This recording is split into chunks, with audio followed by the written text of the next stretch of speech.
Friends, it seems like I'm having more bad days reselling than I'm having good days reselling. And I'm really wondering if this is kind of the downward trend and the end of reselling for small businesses such as myself reselling, small on Poshmark and eBay.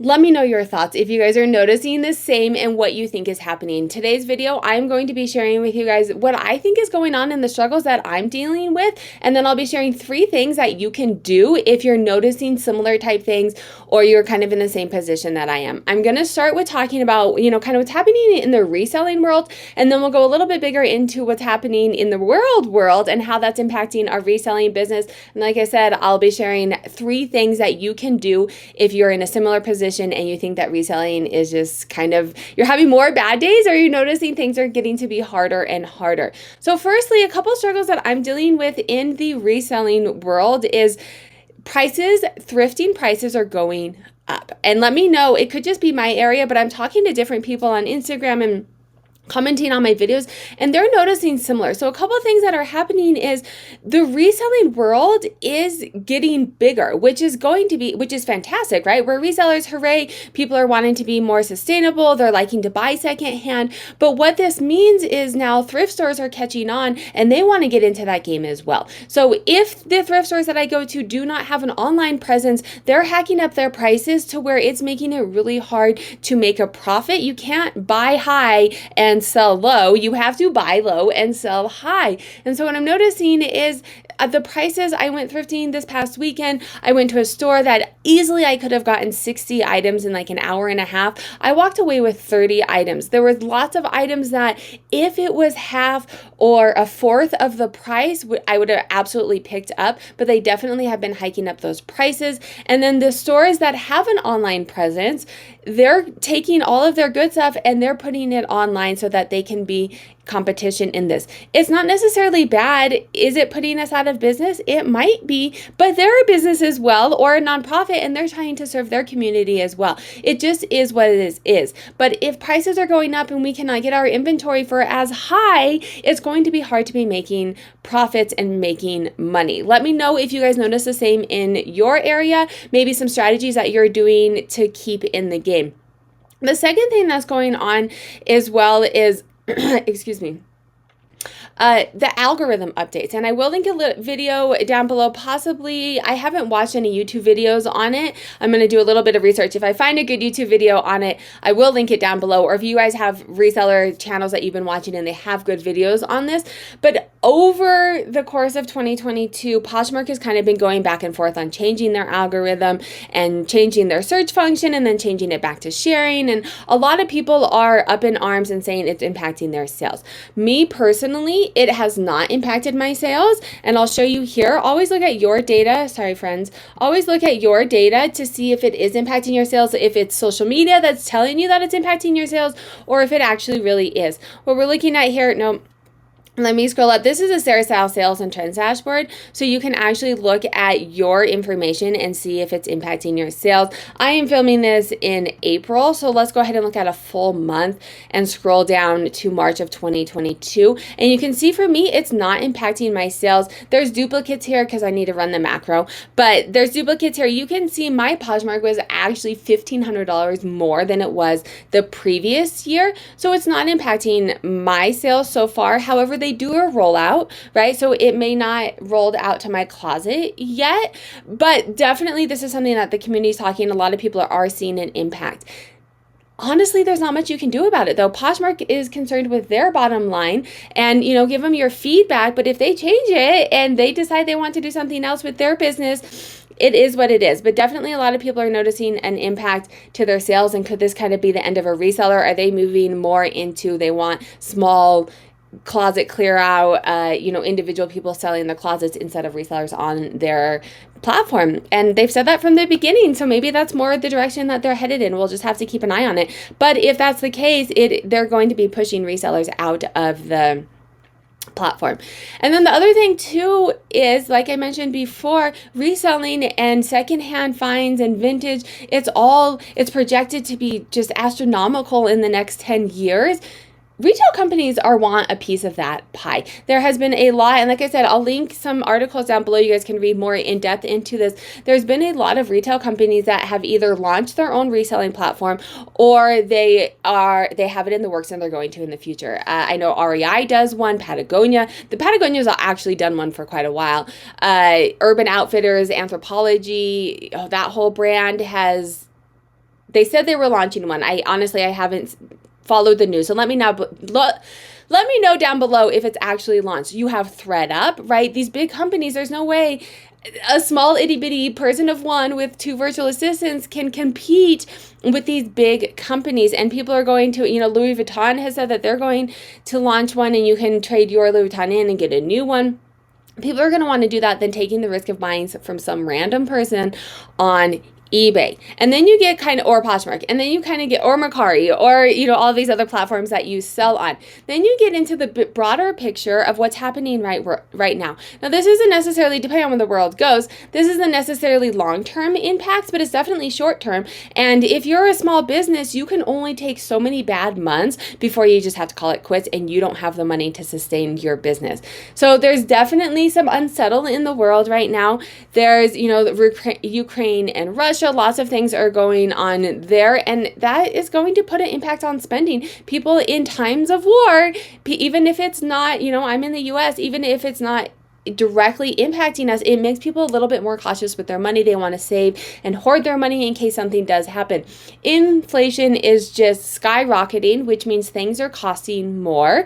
People have less money to spend on disposable income. If groceries and gas are costing you significantly more than they used to, you're going to have less money to be spending on disposable income. Keep in mind, friends, we're still in a pandemic. It seems to, not be as impactful as when things were getting shut down in the beginning of the pandemic, but we still are in a pandemic. There's highs and lows to that as well. So you'll have some bad months when things spike and people really aren't spending, or we are starting to see the impacts of that as well. We were getting stimulus if you're in the US, we were getting stimulus the past couple years of the pandemic. That's gone away now. People don't have that extra money. Inflation has gone up, and they're not getting extra stimulus from the government, which means that they have less disposable income. So this does not mean, these are things that I'm seeing. Let me know down below if you guys are noticing this, if you're noticing that your sales are decreasing, and other things that you think could be happening. I'm going to talk about 3 things that you can do if you're in a similar position as me, or you're noticing a decrease in sales. And the first thing is quit. It's absolutely okay to be like, this just isn't me for anymore. This just is not for me anymore.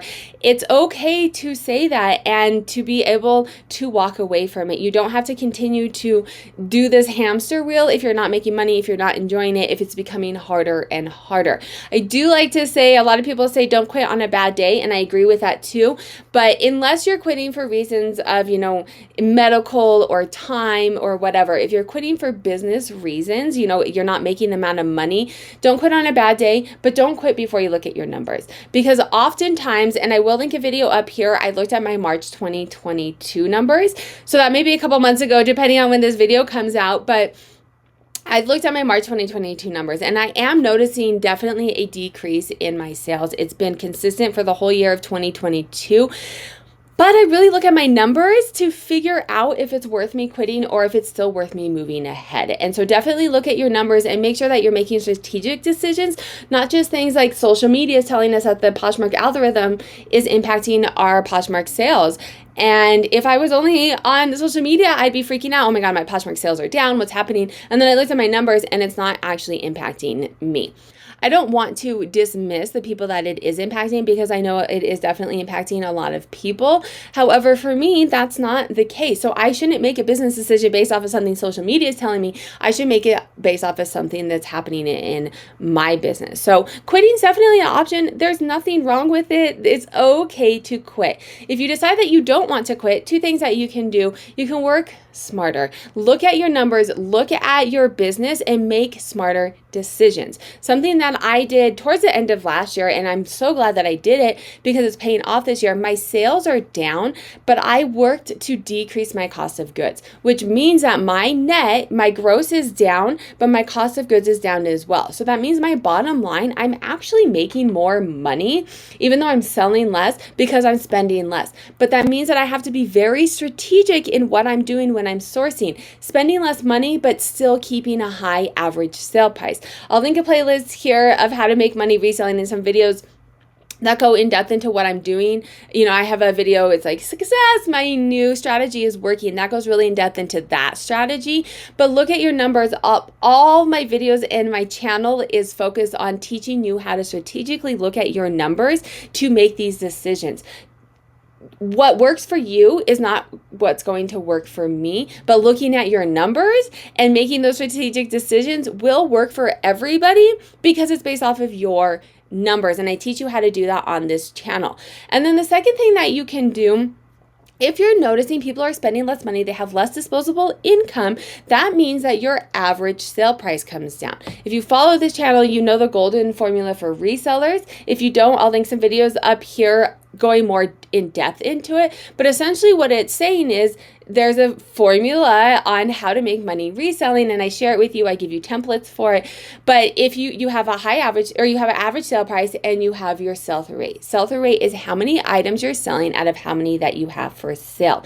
Typically speaking, unless it's a BOLO, which most of us cannot make a business off of BOLO items. They're really hard to find. Be on the lookout is what that stands for. Those are going to be a high average sale price, high sell-through rate. If you can make a business off of that, tell me your secrets, link it down below, send me a DM. Most people cannot. I am not one of them. So you have a high average sale price and you have a sell-through rate. They kind of work interchangeably, right? If one goes up, things that have a higher average sale price, you tend to have a lower sell-through rate. Let's say, $100 Kate Spade bag. People don't have $100 to just be buying all the time, so it's not going to sell as fast. It doesn't mean you can't make money at that approach. It just means if you have a high average sale price, expect to kind of have a lower sell-through rate. Right now, what we're saying is people don't have as much money. So your average sale price, people are buying, but they're maybe spending a little bit more. If you want to make the same money or more, you want to continue to make money reselling, as this goes down, your sell-through rate needs to really increase. So a way to do this, I always recommend looking at your data and looking at the market. So I'm going to do a quick tutorial on how to do this, but I will link a video up here going a little bit more in depth into how to really look at your data and how to strategically source and buy items to sell on eBay based off of your data. So we're going to first look at, this is the Sarah Style Sales and Trends dashboard. I would look at a year, but for the sake of this video and time, I don't want it to take too long. We're just looking at 1 month. You can come in here and say, okay, what categories give me a high sell-through rate? My highest sell-through rate categories, I have home goods up here, which is not something I normally sell, so I'm not going to look at that one.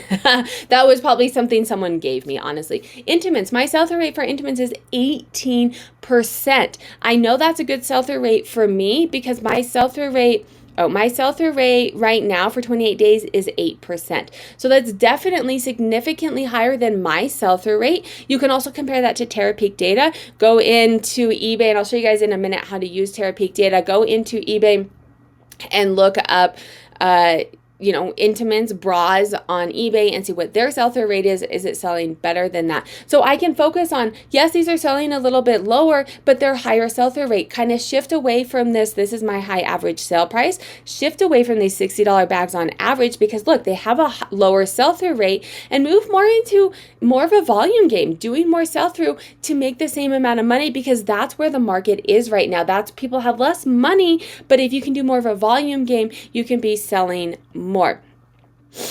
And actually, for the sake of time, I'm just going to link the video up here on how to use eBay Terapeak. But you can look at the market and you can do some research on eBay Terapeak and figure out what categories within what you sell and within what your knowledge is, what categories have high sell-through rates, and shift more to those during these times to try and keep your business afloat. If you like this video, YouTube also thinks you like this video. I will link a playlist here of how to make money reselling, and then make sure to hit that subscribe button to learn how to make money reselling.